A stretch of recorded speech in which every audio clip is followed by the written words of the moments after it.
Bonsoir à tous et bienvenue. Très heureuse de vous retrouver. C'est l'heure de votre journal sur KMT, LCL, FM+, et OM5 TV sur les réseaux Free, Orange, Numéricable, Bouygues et SFR en France.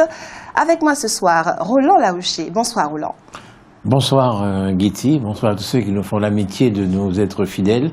Et puis félicitations à notre ami Jeff Toz qui a réussi à faire monter sa chaîne OM5 TV sur SFR. Donc elle est cette chaîne sur à peu près tous les réseaux en France, ce qui fait que notre journal est vraiment très bien diffusé dans l'Hexagone. Voici quelques-uns des sujets que nous allons aborder ce soir. Le samedi 18 février, la terre de Martinique, et plus précisément la commune de Rivière-Salée dont il était originaire, a recueilli un défenseur de son identité en même temps qu'un véritable ami de KMT. Le 21 février, nous étions invités au vol inaugural de l'ATR 72-600 de la compagnie aérienne Air Antilles, qui inaugurait aussi une nouvelle destination, la Barbade. On ne le sait pas assez, il existe en France ce que l'on appelle les fonds d'investissement de proximité, les FIP. Et enfin, le député du Nord, Bruno Nestor Azero, a fait parvenir à la presse un communiqué dans lequel il se félicite d'une mesure prise par le gouvernement. Voilà pour les titres. Et pour commencer, le jeune homme de 21 ans qui avait agressé physiquement un chauffeur de bus la semaine dernière a été condamné à effectuer 8 mois de prison, dont 4 avec sursis. Il devra également verser 8 000 € de dédommagement à sa victime et à la compagnie. Néanmoins, à la place de son incarcération, il pourra partir suivre une formation dans l'Hexagone. Le chauffeur a déclaré ne pas être satisfait de ce jugement. Rappelons qu'à la suite de cette agression, les chauffeurs des cars Mosaïque avaient fait jouer leur droit de retrait pendant près d'une semaine, ce qui a causé de sérieux désagréments à tous les usagers des transports publics de la CACEM. Ce jeudi matin, sur ordre du procureur de la République, une opération de contrôle aléatoire a été menée par les forces de gendarmerie dans les bus du réseau Mosaïque, faisant suite aux faits de violence qui avaient touché les chauffeurs et provoqué la récente grève. Cette opération avait pour but principal de s'assurer que les passagers ne transportaient ni armes ni produits stupéfiants. Les chauffeurs se sont dit satisfaits, mais ils espèrent que de telles opérations seront fréquentes. Roland, dites-moi, vous êtes partisan des contrôles ? Moi, je suis un petit peu... j'aime pas trop les contrôles. En fait, je pense que quand il y a un grand événement, un match de football, un grand événement, même le carnaval, et qu'on contrôle les gens pour la sécurité de cet événement, ça me paraît intéressant. Lorsque nous sommes dans le train en France et qu'on est contrôlé, tout le monde est contrôlé, le contrôleur passe, il demande des tickets, voilà, une espèce de contrôle. Mais quand il s'agit de rentrer dans un car et de contrôler tout le monde, ça me gêne, quoi. Vraiment, je suis pas pour ça, sauf à faire des contrôles au faciès. Alors, on va contrôler celui-là et pas celui-là. Mais là, ça me paraît disproportionné par rapport à ce qui existe aujourd'hui. Moi, je crois que ce n'est pas normal. Vous savez, lorsque vous êtes conducteur d'un bus, un bus qui va dans des quartiers dangereux, à des heures particulières, à la nuit ou des choses comme ça, on comprend que vous puissiez être en danger. Mais il n'est pas normal que dans ce pays-là, un bus, en pleine journée, normalement, puisse être en danger, tellement en danger, qu'il faille faire des contrôles dans ce bus. Moi, je prends le métro très souvent à Paris, mais j'ai jamais été contrôlé dans le métro, quoi. Je veux dire dans la rame de métro, ou même à l'extérieur, c'est extrêmement rare, quoi. Donc, il faut retrouver la sérénité, il faut que les chauffeurs de bus apprennent à se faire aimer de cette population, de tout le monde. Il y aura certainement, forcément, c'est pas de temps en temps comme ça, mais on a l'impression que c'est quelque chose de récurrent. Et je pense qu'il faut trouver un moyen d'apaiser la relation entre les chauffeurs de bus et puis l'ensemble de la population. Et à ce propos, je suis un petit peu surpris que le chauffeur trouve qu'on n'a pas puni assez le jeune. Ça aussi, ça me gêne. Je veux dire qu'il y a un moment, bon voilà, il a été arrêté, il a été puni, 8 mois de prison, donc 4 avec sursis. C'est vrai qu'on lui permet, bon, il a 21 ans, quoi. Donc c'est pas la peine de chercher à se venger, à faire de la vengeance, parce que la vengeance entraîne la vengeance et on s'en sort pas, quoi. Donc je crois qu'il faut trouver le moyen d'apaiser le climat dans ces quarts de mosaïque, quoi. Voilà. Merci. L'avion de Philippe Berchel, un pilote guadeloupéen chevronné, s'est donc écrasé à Petit-Bourg, en Guadeloupe, sur la maison d'une femme qu'il connaissait intimement, tuant cette dernière et lui-même. De plus en plus de voix s'élèvent pour parler d'un meurtre accompagné d'un suicide. Mais, bien entendu, seule l'enquête menée très activement pourra révéler la vérité. Pour l'instant, il convient de se méfier des rumeurs, tout en se rappelant néanmoins qu'il n'y a pas si longtemps que cela, un pilote de la Lufthansa s'était suicidé en projetant son avion sur le flanc d'une montagne. Drôle d'histoire tout de même. Oui, drôle d'histoire, parce que c'est très très peu probable que cet avion se soit écrasé par accident, juste sur la maison d'une personne qu'il connaît, etc. C'est presque impossible. Alors, ou bien il voulait lui faire un petit coucou en passant et puis il est passé trop près de la maison, ou bien c'est plus dramatique que ça. Mais enfin bon, là, il n'y a pas trop de commentaires à faire, parce qu'il y a 2 personnes qui sont mortes et c'est assez triste, c'est même très triste. Et donc, il faut laisser l'enquête se dérouler, puis peut-être qu'un jour, on saura ce qu'il en a exactement, quoi. Merci, Roland. Le samedi 18 février, la terre de Martinique, et plus précisément la commune de Rivière-Salée, dont il était originaire, a recueilli un défenseur de son identité, en même temps qu'un véritable ami de KMT. Philippe Siméon était en effet l'un des principaux animateurs de l'émission Le Tribunal de nous-mêmes, à laquelle il participait avec talent après l'avoir organisée avec rigueur. Hier, mercredi, vous avez vu sa dernière prestation précédée et suivie de quelques images de ses obsèques. Des obsèques dont vous retrouverez d'autres images mercredi prochain lorsque sera diffusée la 2e audience du Tribunal de nous-mêmes consacrée aux Bad Girls. Philippe Siméon avait 49 ans lorsqu'il a décidé de choisir le jour et les circonstances de sa disparition. C'était au petit matin du 15 février, lendemain de la Saint-Valentin, journée des amoureux. Outre le tribunal de nous-mêmes, ce chef d'entreprise qui représentait ici les produits Mécacil, des produits qui ajoutés à l'huile sont censés prolonger la durée de vie des moteurs de voiture, trouvait le temps et l'énergie nécessaires pour être extrêmement présent sur les réseaux sociaux. On le surnommait parfois Fritz Manikou. Il était également très présent par téléphone dans les libres antennes de RCI. On ne peut se remémorer qu'avec émotion la passion et le style enflammé avec lequel il défendait ses convictions, tel un ténor du barreau. Et rien ne saurait effacer son humour de comédien, faisant son one-man show devant un public conquis, lorsqu'il se livrait à des démonstrations de grande éloquence. Pas plus que ces inoubliables moments où on entendait ce militant convaincu plaider sans honte aucune, souvent envers et contre tous, la cause de l'indépendance de notre pays.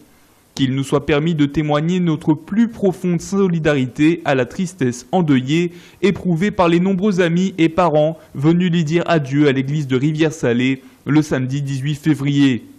Et tout particulièrement à sa maman, que la vie n'a pas épargnée, mais qui a su donner au monde de magnifiques enfants. Repose en paix, Philippe. Hier, mercredi, après avoir été dénoncé par sa mère, un jeune homme de 21 ans a été condamné à 3 ans de prison après avoir volé, armé d'un revolver, le scooter d'un couple. L'accusé est un récidiviste. Et puis, on le sait, le tribunal administratif de Fort-de-France a annulé l'autorisation préfectorale d'exploitation de l'usine Albioma. Une victoire pour les militants de la Sopamar, fortement opposés à ce projet, mais qui n'entrave cependant pas la poursuite des travaux. Les militants écologistes ont donc annoncé qu'ils comptaient se mobiliser tous les soirs pour empêcher l'acheminement des matériaux à Trinité. Albioma entend contester la décision du tribunal administratif foyalais devant la cour d'appel de Bordeaux. Une réflexion, Roland. Oui, donc voilà, vous savez, je suis très perplexe concernant Albioma parce que je vois que les écologistes et puis tout le monde, beaucoup de gens se mobilisent contre ce projet. Je vois que l'actuel CTM ne lui semble pas particulièrement hostile à ce projet. Et lorsqu'on parle avec Daniel Chaumet, qui était donc responsable de ce secteur-là dans l'ancienne région, lorsqu'on lui parle, eh bien, pour lui, il n'y a aucun problème, Albioma ne pose pas problème, quoi. Et je me dis, bon, ben, tous ces gens-là n'aiment pas moins la Martinique et la santé des Martiniquais que ceux qui s'opposent avec tant de virulence au projet. Donc, je sais pas, je suis un petit peu perplexe. Ce que je sais par contre, c'est que nous n'acceptons pas Albioma, mais en face, on ne met rien, quoi. C'est-à-dire que nous sommes capables de refuser, de protester, d'être contre, etc. Ça, c'est relativement facile, quoi. Mais en même temps, je ne sens pas dans ce pays une véritable politique énergétique avec des projets et faire en sorte qu'on se dise, bon, ben, en 2020, ben, on sera à tant de production d'énergie. Je ne sens pas dans ce pays-là une véritable mobilisation pour la mise en place des énergies nouvelles. La mobilisation, c'est plutôt contre, mais jamais pour faire. Merci Roland. Attention, 8 radars fixes sur les 21 que compte la Martinique seront désormais équipés de la fonction double sens qui permet de photographier à partir de mêmes radars déjà installés en accotement les véhicules en infraction qui circulent dans le sens opposé. Nous en reparlerons demain. Martinique Pionnière a annoncé qu'elle est en redressement judiciaire à cause de la CTM qui tarde à lui donner accès aux fonds européens. La présidente de cette association, Sandra Casanova, parle d'un retard de 14 mois. Cette association, premier incubateur féminin en Martinique, a été créée en 2012 par des chefs d'entreprise en vue de stimuler l'entrepreneuriat local. L'organisation a reçu à ce jour plus de 250 femmes et a accompagné de manière effective 80 porteuses de projets. Elle a contribué à la création de 40 entreprises qui ont généré 66 emplois directs et de très nombreux emplois indirects. C'est donc, disent ses promoteurs, un acteur incontournable de l'entrepreneuriat au féminin dont les résultats sont probants qui menacent de disparaître définitivement du fait des lenteurs administratives qui le privent de ses financements européens. En effet, Martinique Pionnière appartient au prestigieux réseau international Les Pionnières ISO 9001, dont l'activité répond aux exigences de l'Europe. Son financement a donc été assuré à 90% par le Fonds social européen FSE dans le dernier PO 2007-2013, lequel a de nouveau été sollicité en décembre 2015 pour le PO 2014-2020. Le conseil d'administration de Martinique Pionnière, citons-le, se dit profondément choqué de voir un tel outil disparaître dans une indifférence quasi générale. Un outil de développement qui pourtant fait l'unanimité et qui participe très concrètement à dynamiser l'activité économique et l'emploi en Martinique, comme il a pu le faire en Guyane et en Guadeloupe. Fin de citation.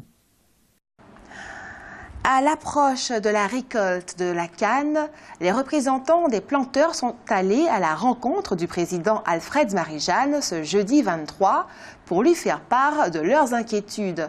En effet, les membres de la profession attendent depuis maintenant 3 ans le versement de 61 millions d'euros de subventions européennes. Notons par ailleurs que cette année, on prévoit une production de 226 000 tonnes de qualité moyenne. 75% de cette récolte est destinée à nos distilleries. Ce jeudi soir, l'association Mélange Caraïbes a rendu hommage au célèbre écrivain martiniquais Georges Mauvois en organisant la représentation de cette pièce par la troupe Théâtre Larry au Palais des Congrès de Madjana. Alors demain, vendredi, des ateliers de littérature et d'art dramatique seront organisés au Centre culturel du Lamentin. Roland, vous avez lu du Mauvois ? Oui, j'ai lu plusieurs livres de Georges Mauvois.